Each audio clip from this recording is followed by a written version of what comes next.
I'm James Fox. I'm the founding director of the Prison Yoga Project.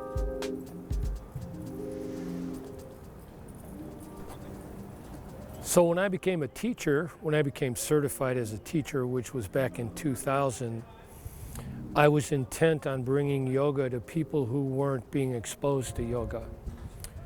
And then in 2002, I was invited to bring the program into San Quentin. And so I've had the program here for the last 17 years. And in 2009, I wrote a book for prisoners called Yoga, A Path for Healing and Recovery, which we've been sending out to any prisoner who writes us anywhere in the United States. Well, my experience in teaching the class is it's nerve-wracking because I want to do a good job. I want to give away what I've received from yoga. I want to teach people that yoga is a meditation practice. You know, if you sit in a group and you meditate with a group, there's more power. The same thing with yoga. When I teach yoga, I get a little bit more power, and I get a little bit more practice teaching, and I get more refined in the poses. It's almost an ideal practice for anybody who's dealing with mental, emotional, and physical challenges, and particularly as it relates to past life trauma. And then, of course, living in a prison environment is traumatic. So if someone who's incarcerated comes from a background of trauma and then ends up in a prison environment, it's like a double whammy. They're experiencing past issues of trauma, including current issues of trauma.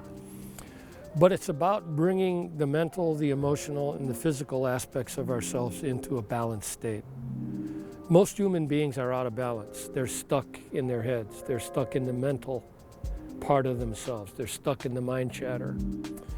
A yoga practice gives somebody the time out to deeply engage in this investigation of how am I influenced by my thoughts? Can I disengage from my thoughts?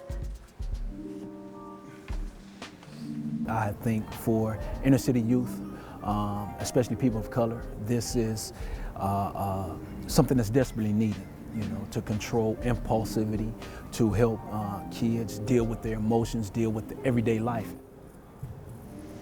Just really grateful for the opportunity to teach yoga here at San Quentin and to share the practice with participants in the program. It's a two-way street. I gain as much from it as my students gain. And that's also a recognition of yoga, that we meet beyond the persona, we meet beyond the personality at the very core of ourselves.